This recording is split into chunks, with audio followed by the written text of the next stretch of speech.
Brother Rahul Hossain আরবি ইবারত পড়তে পারে না, একটা আরবি ইবারত পড়েনি, বাংলা বই পড়ে মুখস্থ করে এসে কথা বলেছে, এই সেই নানান ধরনের কথা বলে অপপ্রচার চালাচ্ছে। ওই সমস্ত পাবলিকদেরকে আমি উদ্দেশ্য করে একটা কথা বলি যে বাংলা পড়ে এসে বলেছে না আরবি পড়ে এসে বলেছে, বাংলা বলেছে না আরবি ইবারত পড়েছে, এটা না দেখে তোমার যদি বুকের পাটা থাকে, দম থাকে, ক্ষমতা থাকে, দলিলের জোর থাকে, তাহলে এইটা প্রমাণ করে দাও যে ব্রাদার রাহুল হোসেন যেই দলিলগুলো পেশ করেছে সেই দলিলগুলো ভিত্তিহীন, এটা প্রমাণ করে দাও, এটা চ্যালেঞ্জ করা থাকলো। আর আলী হাসান ওসামা যে দলিলগুলো পেশ করেছে সেইগুলো দলিলই না, এটা আমরা প্রকাশ্য বলছি, প্রমাণও করেছি। আমরা অনেক কন্টেন্ট ক্রিয়েটর আছি যারা তথ্য প্রমাণের ভিত্তিতে দেখিয়ে দিয়েছি আলী হাসান ওসামা যে কথাগুলো বলেছে সেগুলো দলিল হিসেবে গ্রহণযোগ্য হবে না।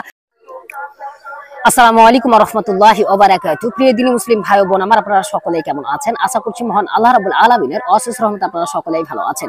প্রিয় দিনী মুসলিম ভাই ও বোন আমার, আপনাদের সঙ্গে কিছু কথা শেয়ার করতে চলেছি গতকালকে আলী হাসান ওসামা এবং ব্রাদার রাহুল হোসেন ভাইয়ের ডিবেটকে কেন্দ্র করে। প্রিয় দিনী মুসলিম ভাই ও বোন আমার, আপনারা যারা কালকের এই ডিবেটটি শুরু থেকে শেষ পর্যন্ত দেখেছেন তারা অনায়াসে বুঝতে পেরেছেন যে কে এখানে স্ট্রং অথেন্টিক দলিল পেশ করেছিল। আপনারা তারা সকলেই বুঝতে পেরেছেন যারা সম্পূর্ণ ডিবেটটি দেখেছেন নিরপেক্ষ স্থান অধিকার করে।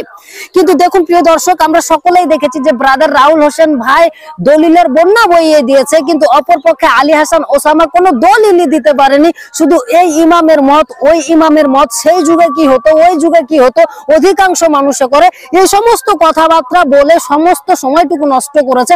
আর আমাদের প্রিয় ভাই ব্রাদার রাহুল হোসেন শুধু রেফারেন্স আর রেফারেন্স, রেফারেন্স আর রেফারেন্স।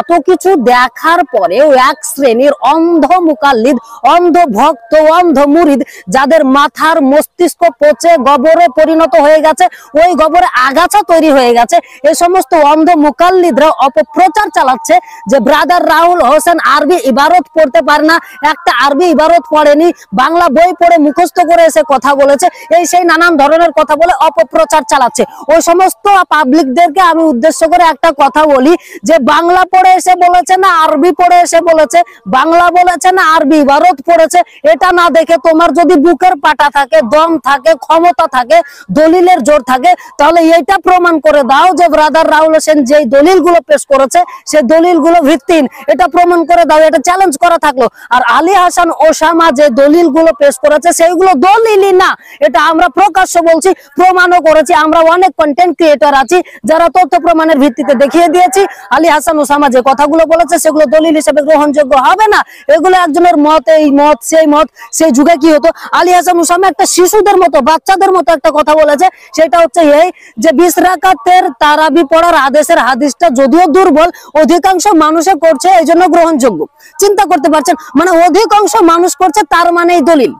আমি যদি তার এই কথা খণ্ডন করতে চাই তাহলে সিম্পল একটা বিষয় বলি, এখন আপনি যদি পৃথিবীতে দেখতে যান যে কোন ধর্মের মানুষ সবচেয়ে বেশি আছে, তো এখন অনায়াসে ইহুদি খ্রিস্টান ধর্মের মানুষ দেখবেন বেশি আছে, তাহলে কি তারাই সঠিক?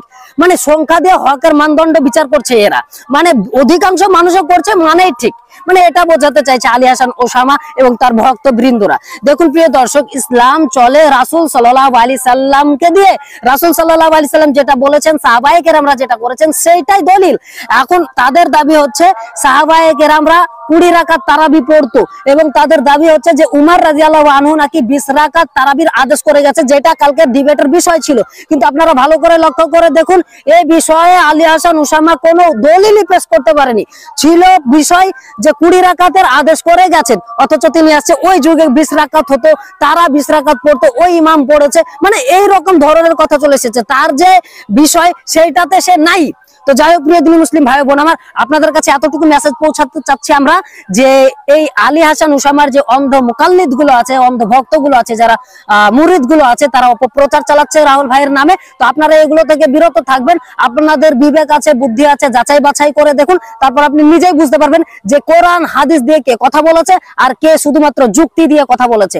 আর বেশি কিছু বলার নেই। যে সমস্ত কন্টেন্ট ক্রিয়েটররা মানে হচ্ছে ইয়ে করছে, তেল মারছে আলী হাসান ওসামাকে জয় জয় গান দিচ্ছে, মানে হেরে গেছে। তারপরও এরা মানে এদের লজ্জা থাকলে এগুলো করতো না, মূলত এরা নির্লজ্জ।